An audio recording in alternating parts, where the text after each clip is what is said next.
Ninao ujumbe mzuri kwa leo kwa ajili ya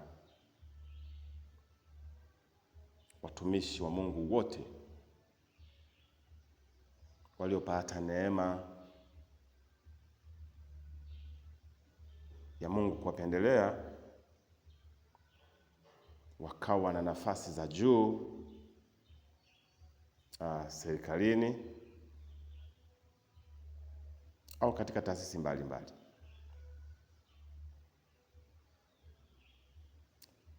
Ujumbe huu nitauambatanisha na neno la Mungu kutoka kitabu cha Esta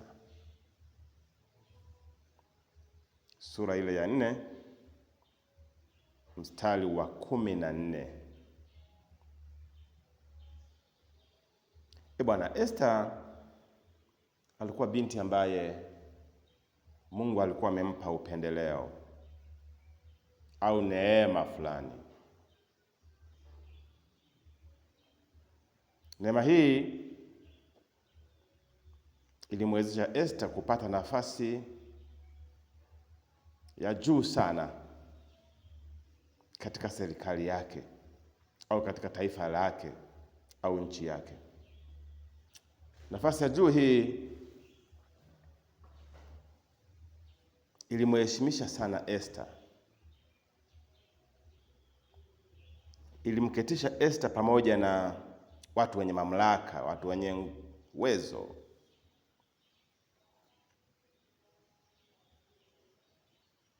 Esta alikuwa ni mmoja wapo wa wafanya maamuzi katika ile nchi, katika taifa lao.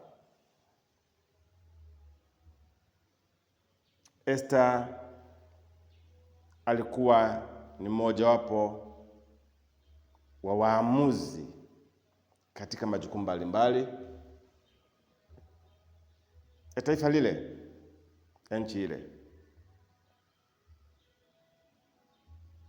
Kwa hiyo alikuwa na title nzuri sana, alikuwa na position nzuri sana, alikuwa na nafasi nzuri sana.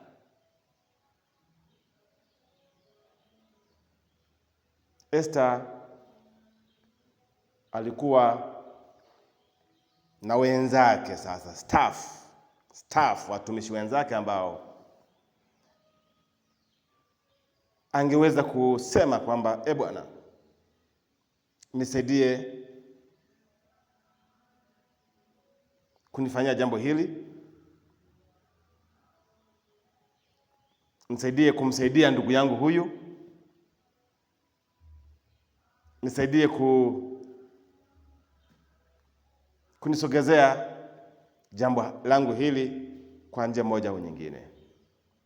Yaani kama yeye asingeweza kufanya Esta, lakini kutokana na watu aliokuwa nao, nafasi yake ile ya Esta, title, position yake, ilimwezesha au ingemwezesha kuyafanya makubwa kwa ajili yake na kwa ajili ya watu wake. Unanipata vizuri? Esta huyo, Malkia Esta, Biblia inamtaja kama Malkia, alikuwa amepata nafasi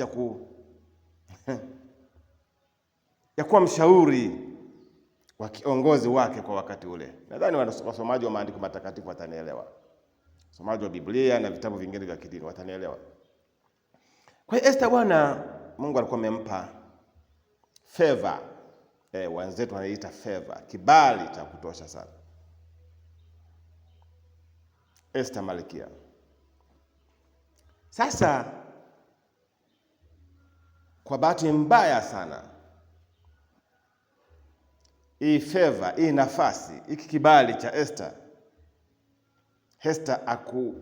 alikuwa amejisahau kukitumia, kutambua majira na nyakati, kutambua kusudi la Mungu, kwa nini Mungu amempa kibali hicho, nafasi hiyo, title na position hiyo. Esta ni kama alijisahau, alitaka kujisahau. Kwa hiyo akawepo kama vile hajui kusudi la Mungu. Kwa nini Mungu amemuingiza katika nafasi hiyo? Kwa nini Mungu amempandisha daraja vile? Kwani Mungu amemheshimisha hivyo? Kwa nini? Esther alikalia kiti, kalia majukumu na heshima ile, lakini kwa kujisahau, kwa kutokusoma majira na nyakati, kwa kutokulijua kusudi la Mungu. Kwa nini Mungu amempandisha vile? Esther kadhania kwamba okay, sasa mimi ndiye mimi, nimemaliza hivyo, nimetoboa hivyo, nimemaliza. Esther huyo hakujua kusudi la Mungu kumketisha katika nafasi hiyo, katika title hiyo, katika position hiyo, katika majukumu yale makubwa kitaifa. Nisikilize ndugu yangu. Unayeongea naye hapa inawezekana umfahamu tu hivi, lakini hujui kwamba huyu mtu ni nabii mmoja hatari sana. Ni muonaji, unaongea na muonaji hapa. Jumbe huu inawezekana unakulenga wewe mwenyewe. Jumbe huu inawezekana unakusudia kukusaidia, kwa sababu huwezi jua position yako ya leo, title yako ya leo, nafasi yako ya leo, heshima yako ya leo, ofisi yako ya leo, maamuzi yako ya leo, mamlaka yako ya leo. Huwezi jua Mungu amekusudia nini, uyatumieje kwa wakati huu. Kuna jambo Mungu amekusudia kwamba tumia wakati wako vizuri, na title na position yako hiyo, nafasi yako hiyo, na cheo chako hicho, na heshima yako hiyo kwa leo, vitumie vizuri sana kwa ajili ya kesho yako. Lakini usitumie nafasi hiyo kibinafsi. Kuna watu wana ubinafsi. Ndicho ambacho mjomba yake Mordekai, manake mjomba wake Esther alikuwa anaitwa Mordekai, ndicho alichomshauri Esther, mtoto wake huyo, ndicho alichomshauri. Sasa inawezekana, nitakusomea kwenye Biblia hapa, nitakusomea jinsi alivyomshauri huyu Mordekai na mshauri Esther. Nijisahau. Esther akasahau kwamba kuna ndugu zake, kuna jamaa zake, kuna watu wangepata fursa kupitia yeye. Wangepata fursa kupitia yeye angekuwa njia. Alijisahau kwamba yeye ni njia, yeye ni lango. Alijisahau Esther ya kwamba yeye ni mlango, watu wapite, ndugu zake wapite, wenye shida wapite, wasomi wengine wapite, wanaotaka nafasi, waliosoma wanataka nafasi, taka vyeo, wanataka ajira, wapite. Aruhusu watu wapite, atoe fursa watu wapite kupitia yeye. Watu wapate nafasi kubwa na wao, wapate vyeo vikubwa na wao, wapate heshima na wao, wapate position na wao, wapate ukuu na ufalme na wao kupitia yeye. Alijisahau Esther. Alijisahau. Jambo hakulijua. Alilisahau. Inawezekana alilijua lakini akalipuuza. Aidha alikuwa mnafiki. Kuna watu wanafiki pia. Amepata position, amepata title fulani, hataki ndugu zake wapite, wajue, wasogee. Hataki. Lakini maskini anasahau kwamba hivi vitu ni vitu tunakuwa tumepewa kwa kusudi la Mungu. Tunakuwa tumepewa kwa kusudi la nani? La Mungu. Mungu anakuwa amekusudia jambo ili kupitia wewe, kupitia mimi, basi watu kadha wa kadha wapite kwa kasi. Wapite kwa kasi. Hata kama hawatakushukuru. Mwanadamu kwa anashukuru, mwanadamu hashukuru. Unajua? Hata kama hawatakukumbuka. Hata kama hawatakupa asante. Lakini potelea mbali, wewe umekuwa lango kwa ajili yao. Potelea mbali, watajua, watakumbuka siku moja. Kama wao hawatakumbuka na kujua, watu watasema kwamba asingekuwa fulani, mwanangu asingepata nafasi hii. Watu watasema, wema hauozi, wema hauozi. Tuendelee. Basi Esther akawa amejisahau katika nafasi yake kubwa ile. Mjomba yake Mordekai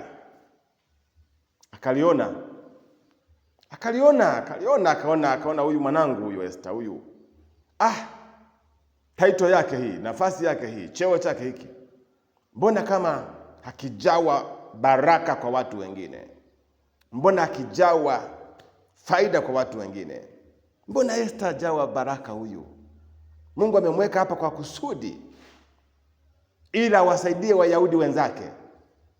Esther alikuwa ni Myahudi huyo, ili awasaidie Wayahudi wenzake, kwa lugha nyingine wasomi wenzake, ndugu zake, jamaa zake, wenye shida, wenye changamoto, wanaotaka ajira, wanaotaka kazi, waliosoma wanahangaika.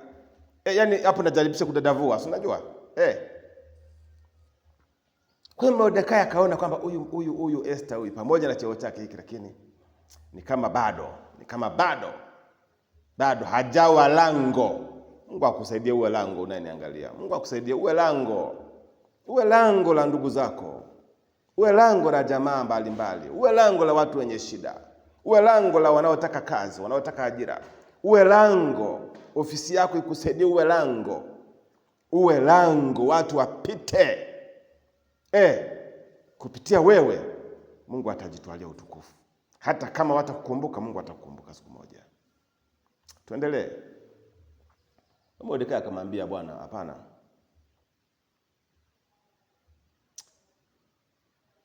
Esther 4:14 ni usome mstari huo.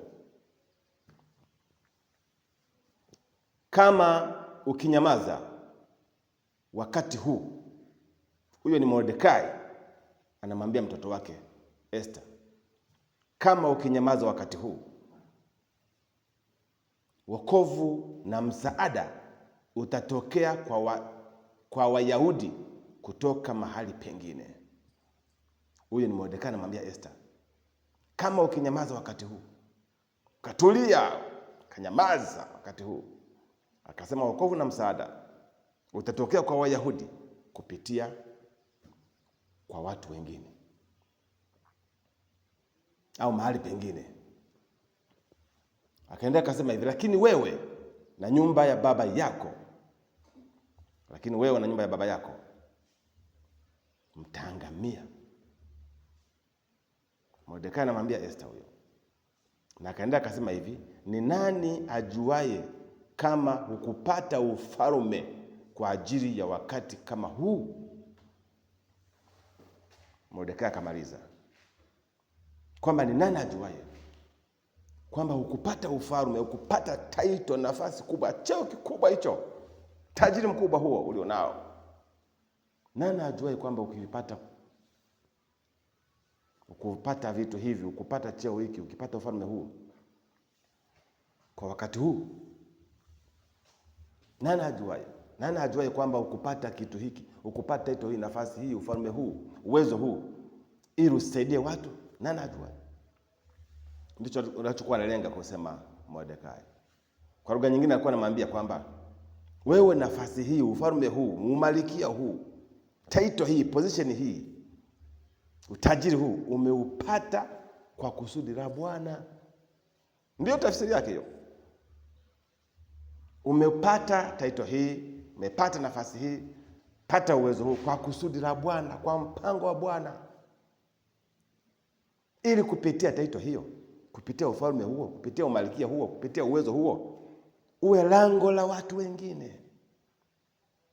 Ndio maana akamwambia, kama ukinyamaza wakati huu, Wayahudi watapata msaada kupitia pengine, lakini wewe na nyumba yako mtaangamia.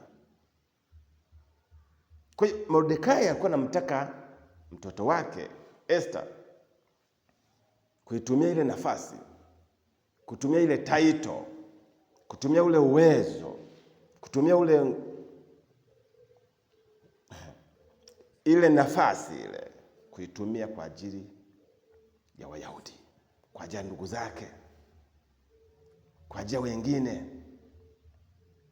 Unanielewa vizuri? Ndio maana akasema ukiangamia au kinyamaza, Wayahudi watapata msaada kupitia pengine. Sasa kwa ufupi sana nihitimishe ujumbe huu kupitia Esther. Ndugu yangu, wewe inawezekana una nafasi kubwa katika serikali. Sasa sizungumzi na serikali ya Tanzania tu. Nafasi kubwa katika serikali ya nchi yako. Mahala ulipo unaniangalia, unanifuatilia. Inawezekana Mungu amekupa nafasi kubwa. Nafasi kubwa. Inawezekana Mungu amekupa nini? Nafasi kubwa katika nchi yako. Title, position, cheo. Au Mungu amekupa utajiri, mfanyabiashara mkubwa, una hela ya kutosha. Mungu hajafanya hivyo kwa bahati mbaya kwako. Nikupongeze na nikupe hongera sana. Lakini ujue kwamba kuna kusudi la Mungu kukufanikisha hivyo, kukupa upendeleo huo, kukupa nafasi hiyo, kukupa title hiyo, kukupa heshima hiyo. Sasa unachopaswa kufanya ni kutambua kwamba hautafia katika nafasi hiyo, hautafia katika ofisi hiyo, hautafia katika cheo hicho. Hapana. Sasa ni kutumia, ni kuyasoma majira, ni kusoma nyakati, ili ukiwa bado na title yako hiyo na nafasi yako hiyo, basi uwe lango, uwe baraka. Tumia nafasi yako hiyo, tumia uwezo wako huo, tumia title yako hiyo, tumia pesa yako hiyo, utajiri wako uwe baraka. Uwe baraka kwa watu wengine, kwa Wayahudi wenzako. Sasa naposema Wayahudi uelewe zaidi sasa. Simaanishi wewe ni Myahudi, maana kwa ndugu zako, kwa rafiki zako, kwa jamaa zako, kwa wenye shida, kwa naye kukimbilia, naye kutaka msaada. Hakikisha unatumia title yako hiyo, nafasi yako hiyo, cheo chako hicho, utajiri wako huo, baraka zako hizo kwa ajili ya watu wengine, ili hivyo vitu viwe baraka kwa Bwana. Lakini pia huwezi jua. Leo uko hivyo, maisha ya kesho huwezi kujua. Unaweza kuwa na mtu mwingine anajiridhisha, anasema nimeshatengeneza mtandao mkubwa wa utajiri wangu, nimeshatengeneza vitu vingi sana, siwezi kufilisika mimi. Hapana, huwezi kujua.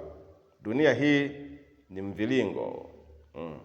Huwezi kujua, maisha yanabadilika, huwezi kujua. Sasa unapokuwa umejitengenezea hivyo, umefanya hivyo, umekuwa lango, nafasi yako umeitumia hivyo, kama watu hawatakushukuru, kama watu hawatakukumbuka, Mungu atakukumbuka.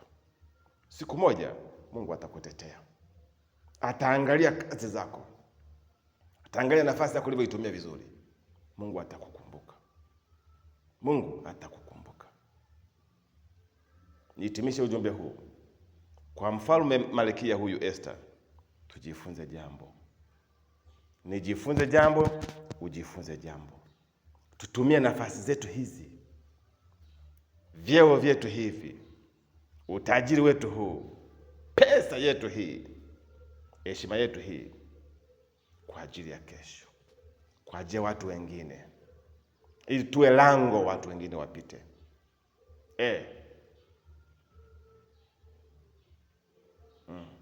Tukijua kwamba hutafia ofisini humo. Pesa yako hawatakuzika nayo, utajiri wako hawatakuzika nao. Lakini tuitumie nafasi zetu hizi, utajiri wetu huu, kwa ajili ya Bwana, kwa ajili ya kusudi la Bwana. Kusudi la Bwana ndio hilo, kwamba sisi tuwe lango la watu wengine. Unayekuja anataka msaada, anataka hivi, kwa mwepesi. Anayeomba na asiyeomba, msaidie. Tumeona watu wengi ambao wanaingia katika nafasi za namna hiyo, wanajisahau. Tumewaona wanajisahau. Mungu akusaidie kutokana na ujumbe huu wa Esther na ushauri wa mjomba yake Esther, Mordekai, tutendee kazi. Alimwambia mtoto wake, akasema kama ukinyamaza wakati huu, neno wakati huu maana yake wakati huu ulio na baraka hizo, Mungu aliyokubariki, uko ofisini, una title na nafasi, una usemi, uko vizuri wakati huo. Kama ukinyamaza wakati huo, Mordekai akamwambia hivi, ujue kwamba Wayahudi watapata msaada kupitia wengine, watapata msaada kupitia pengine, lakini wewe utaangamia siku moja. Mungu atusaidie sana, tutumie wakati huu kwa ajili ya watu wengine. Tutumie wakati huu kwa ajili ya watu wengine. Tumia cheo chako, nafasi yako serikalini, heshima yako, title yako, position yako kwa watu wengine, Lakini pia wakumbuke Wayahudi wenzako, maana ndugu zako pia itakuwa sio jambo jema. Ndugu zako kawasahau kabisa, tupilia huko. Hata kama nikufagia, fagie. Akiviharibu mwenyewe, potelea mbali, utakuwa na lawama. Kana nafasi ambako inawezekana kumsogeza ndugu yako, kumweka pale, mweke. Mweke. Akiharibu, basi utakuwa huna lawama. Kuna nafasi zingine ambazo hazitaki elimu. Deki choo kunahitaji form 4, kunahitaji elimu. Kufagia mazingira, kupanda maua, vitu vya namna hiyo ni mfano tu. Mweke tu, akiharibu potelea mbali. Hata kama ni kuangalia mifugo yako, kuangalia shughuli zako, mweke. Akiharibu utakuwa una lawama. Asante. Mungu wa mbinguni atubariki sote. Amen. Bishop Kaindaguza hapa naongea.